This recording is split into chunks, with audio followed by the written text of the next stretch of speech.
నమస్తే welcome to Bharati TV నేను బాపయ్య నెల్లూరులో ఇప్పుడు UP CM Yogi Adityanath ఫార్ములాని ఉపయోగిస్తున్నారట so అసలు యూపీ సీఎం యోగి ఆదిత్యనాథ్ ఏం చేస్తాడు నెల్లూరులో ఆ ఫార్ములా ఎందుకు ఉపయోగిస్తున్నాడు అని చెప్పాలంటే యూపీలో ఎవరైనా సంఘ విద్రోహక చర్యలు పాల్పడితే ఆ వ్యక్తులకి సంబంధించిన ఇళ్ళని బుల్డోజర్లతో కూల్చివేయిస్తుంటారు అక్కడి సీఎం యోగి ఆదిత్యనాథ్ అయితే అదే ఫార్ములాని ఇప్పుడు నెల్లూరు రూరల్ ఎమ్మెల్యే కోటంరెడ్డి శ్రీధర్ రెడ్డి కూడా ఫాలో అయ్యారు అని చెప్పేసి నెల్లూరులో బాగా టాక్ వినిపిస్తుంది అయితే అలా చేయడం కరెక్ట్ అంటారా కాదంటారా మీ అభిప్రాయాన్ని కమెంట్ బాక్స్లో తెలియచేయండి కానీ నెల్లూరు రూరల్ వాసులు కావచ్చు నెల్లూరు వాసులు కావచ్చు జై హో కోటంరెడ్డి శభాష్ కోటంరెడ్డి వెల్ డన్ కోటంరెడ్డి అని చెప్పేసి పొగుడుతున్నారట ఎందుకు ఏంటి అసలు యూపీ ముఖ్యమంత్రి యోగి ఆదిత్యనాథ్ బుల్డోజర్ ఫార్ములాని నెల్లూరులో ఎలా ఉపయోగించారు ఎందుకు ఉపయోగించారు ఉపయోగించడానికి అసలు కారణాలు ఏంటి దాంట్లో అసలు కోటంరెడ్డి శ్రీధర్ రెడ్డి హస్తం ఉందా లేదా అనే వివరాల్లోకి మనం వెళదాం సో వెళ్ళాలంటే ఫస్ట్ మీకు ఈ మహిళామణిని చూపించాలి మహిళామణి అని చెప్పేసి ఎందుకన్నానో అది ఎంత వెటకారమైనదో మీకు అర్థమయ్యే ఉంటుంది సో ఈవిడ చూడటానికి చాలా పద్ధతిగా చక్కగా నుదుటిన బొట్టు పాపట్లో ఒక బొట్టు మెళ్ళో మంగళసూత్రం నల్లపూసలు కంచిపట్టు చీర పెదాలకి లిప్స్టిక్ వేసుకొని అచ్చ తెలుగు మహిళ 16 ఆడపడుచులాగా ఎంత బాగానో రెడీ అయి ఉన్నారు కదా కానీ ఈవిడ చూస్తే చాలా అమాయకురాలు చాలా సాఫ్ట్ అని అనుకుంటారు ఎవరైనా కానీ ఈవిడ చేసే వ్యాపారం చూస్తే అవాక్ అవ్వాల్సిందే ఆవిడ చేసే వ్యాపారం ఏదో స్టీల్ సామాన్ వ్యాపారమో లేకపోతే పూల వ్యాపారమో పళ్ళ వ్యాపారమో కాదు గంజాయి వ్యాపారం ఈవిడే అరవ కామాక్షమ్మ పేరు గత 2 రోజుల నుంచి మనం వింటూనే ఉన్నాం ఈవిడ నెల్లూరులో గంజాయి వ్యాపారం తారాస్థాయిలో చేస్తోందని కూడా చాలామంది చెప్తూ ఉంటారు పోలీసులు విచారణలో తేలింది ఏంటంటే గత 5 ఏళ్ల నుంచి కూడా గడిచిన వైఎస్ఆర్ కాంగ్రెస్ పార్టీ హయాం నుంచి కూడా ఈవిడ నెల్లూరులో గంజాయి వ్యాపారం యథేచ్ఛగా కొనసాగిస్తోంది అప్పటి ప్రభుత్వ పెద్దల అండదండలు ఈవిడికి మెండుగా ఉండబట్టే ఆవిడ వ్యాపారాన్ని చాలా బాగా విస్తరించుకున్నారు నెల్లూరులో అని చెప్పేసి టాక్ కూడా నడుస్తుంది అయితే ఇప్పుడు అరవ కామాక్షమ్మకి సంబంధించి ఒక న్యూస్ వైరల్ అవుతుందని చెప్పుకున్నాం కదా అదేంటంటే పెంచలయ్య అని చెప్పేసి ఒక వ్యక్తిని నెల్లూరులో అతి దారుణంగా హత్య చేయించింది అరవ కామాక్షమ్మ కారణం ఏంటి పెంచలయ్య లెఫ్టిస్ట్ అంటే సిపిఎం పార్టీ నేత అని చెప్పకూడదు సిపిఎం పార్టీలో పనిచేసే ఒక కార్యకర్త క్రియాశీలకంగా పనిచేస్తూ ఉంటాడు కాకపోతే పైగా సామాజిక కార్యక్రమాలకు కూడా ఆయన హాజరవుతూ ఉంటాడు ఈ క్రమంలోనే నెల్లూరులోని ఆర్టీడీ కాలనీలో నివసించే పెంచలయ్య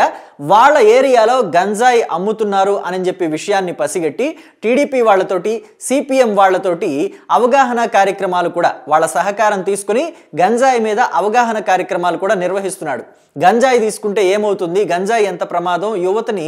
మత్తులోకి నెట్టడం వల్ల నేర సామ్రాజ్యం పెరుగుతుంది యువకులు ముఖ్యంగా యువత దేశానికి పట్టుకొమ్మలాగా ఉపయోగపడాల్సిన యువత దేశానికి శక్తిలాగా ఉపయోగపడాల్సిన యువత మత్తులోకి జోగితే ఎంతటి ఉపద్రవాలు వస్తాయి ఎంతటి నేరాలు పెరుగుతాయి అని చెప్పేసి ఎక్స్ప్లెయిన్ చేసే ప్రయత్నం చేస్తున్నాడు అంటే పెంచలయ్య ఉంటే మన వ్యాపారానికి అడ్డంకే అందుకని లేపేద్దాం అని చెప్పేసి ఫిక్స్ అయిపోయింది ఈవిడ కామాక్షమ్మ సో కాబట్టి అతన్ని లేపేయాలనుకుంది స్కెచ్ ప్రకారం అతడు తన కుమారుణ్ణి స్కూల్ నుంచి తీసుకొచ్చుకునే టైం ఏంటా అని చెప్పేసి స్కెచ్ వేశారు ఆ టైంలో కుమారుణ్ణి తీసుకొస్తుండగా స్కూటీని వెంబడించి అతి కిరాతకంగా పట్టపగలే నరికి చంపేసి చెట్ల పొదల్లో పడేశారు ఈ కేసును ఛేదించిన పోలీసులు అరవ కామాక్షమ్మని ఆవిడ గ్యాంగ్ని లోపలేశారు అయితే ఆవిడ ఇంట్లో సోదా చేస్తే దాదాపుకు ఒక 25 కిలోల గంజాయి దొరికిందట చాలా తేలిగ్గా 25 కిలోలు దొరికేసింది అంటే ఆలోచించండి ఆవిడ ఏ స్థాయిలో ఈ గంజాయి వ్యాపారం నడిపిస్తుంది ఎంతటి స్థాయికి వేళ్ళూనికి పోయింది ఆవిడ వ్యాపారం నెల్లూరులో అని చెప్పేసి మనకు అర్థమవుతుంది 25 కేజీల గంజాయి అంటే మామూలు వ్యవహారం కాదు ఎంతటి స్థాయిలో వ్యాపారం చేస్తుంది ఎంతమందిని గంజాయికి బానిసల్ని చేసింది అని సో ఈ విషయం నెల్లూరులోని సిపిఎం పార్టీ వాళ్ళు అలాగే టీడీపీ పార్టీ వాళ్లే కాకుండా సామాజిక కార్యకర్తలకి కూడా ఒళ్ళు మండిపోయేలా చేసింది కామాక్షమ్మ ఒక సిపిఎంకి సంబంధించిన కార్యకర్తని సామాజిక కార్యకర్తని అతి కిరాతకంగా చంపేయడం వాళ్ళకి బాగా ఇబ్బందులకు గురి చేసింది సో వాళ్ళు వెంటనే నెల్లూరు రూరల్ ఎమ్మెల్యే కోటంరెడ్డి శ్రీధర్ రెడ్డిని అప్రోచ్ అయ్యారని ఆవిడ ఇంటి మీద దాడికి వెళ్తాం. ఆవిడకి నెల్లూరులో ఒక దాదాపు 5-6 ఇళ్ళున్నాయి, 7 ఇళ్ళున్నాయి అని చెప్పేసి చెప్తున్నారు. సో ఆ ఇళ్ళని యూపీ సీఎం యోగి ఆదిత్యనాథ్ స్టైల్లో కూల్చివేయాలి అనుకుంటున్నాము అని చెప్పేసి కోటంరెడ్డి శ్రీధర్ రెడ్డికి చెప్పినట్టుగా ఆయన కూడా ఓకే అని చెప్పేసి కొంత పర్మిషన్ ఇచ్చినట్టు, అంటే చూసి చూడనట్టు వెళ్ళిపోతాను, మీ పని మీరు చూసుకోండి అని చెప్పినట్టుగా తెలుస్తోంది. అయితే ఎక్కడా కూడా దీనికి ధృవీకరణ లేదు, ఆయనే చేయించాడు దగ్గరుండి అని చెప్పడానికి ఎక్కడా సాక్ష్యాధారాలు లేవు. కానీ నెల్లూరులో అండర్ కరెంట్లో నడుస్తున్న టాక్ అయితే కోటంరెడ్డి శ్రీధర్ రెడ్డి హస్తం అయితే ఉంది. అరవ కామాక్షమ్మ 7 ఇళ్ళు కూల్చటం వెనుక సిపిఎం కార్యకర్తలు కావచ్చు, లేకపోతే కొంతమంది ఆ స్థానికులే, అంటే యువతని ఇంతలాగా మత్తులోకి జోగేలాగా గంజాయి వ్యాపారం చేస్తూ కోట్లు గడిస్తూ 7 ఇళ్ళు కట్టింది కామాక్షమ్మ అంటే ఆవిడ ఎంత సంపాదించి ఉండొచ్చు, అలాగే ఎంతమందిని ఆ మత్తులోకి, గంజాయి మత్తులోకి నెట్టేసి వాళ్ళ జీవితాలను నాశనం చేసి ఉండొచ్చు అనేది వాళ్ళకి కళ్ళకి కట్టినట్టుగా అర్థమైంది. కాబట్టి ఆ స్థానికులంతా కూడా, ముఖ్యంగా వాళ్ళు ఎవరు కూడా పార్టీలకి సంబంధించిన వ్యక్తులు కాదు, టీడీపీ వాళ్ళో లేకపోతే సిపిఎంకి సంబంధించిన వాళ్ళో కాదని చెప్పి తెలుస్తోంది. మొత్తానికి స్థానికులంతా కూడా కోపంతో రగిలిపోయి ఈ విషయాన్ని టీడీపీ వాళ్ళకి అలాగే సిపిఎం వాళ్ళకి తెలియజేసి మేము ఇళ్లను కోల్చబోతున్నాం అని చెప్పేసి చెప్పినప్పుడు కోటంరెడ్డి శ్రీధర్ రెడ్డి ఆ ప్రాంతానికి దగ్గరలోనే, అంటే ఆ ఇళ్లను కూలుస్తున్న ప్రాంతాల్లోనికి దగ్గరలోనే ఉన్నారని కూడా సమాచారం అందింది. అయితే ఇది ఎంతవరకు నిజమనేది కోటంరెడ్డి శ్రీధర్ రెడ్డి ఆఫీస్ నుంచి కానీ లేకపోతే ఆయన నుంచి కానీ ఎటువంటి ఇన్ఫర్మేషన్ కూడా లేదు. వాళ్ళు ఎప్పుడు స్పందిస్తారా, మరి ఆ కూల్చివేతలకి ఆయనకి సమాచారం ఏమైనా ఉందా లేదా అనే విషయం, సంబంధం ఏమైనా ఉందా లేదా అనే విషయం కూడా వాళ్ళ నుంచే తెలియాల్సి ఉంది. మొత్తానికి మాత్రం యూపీ సీఎం ఫార్ములా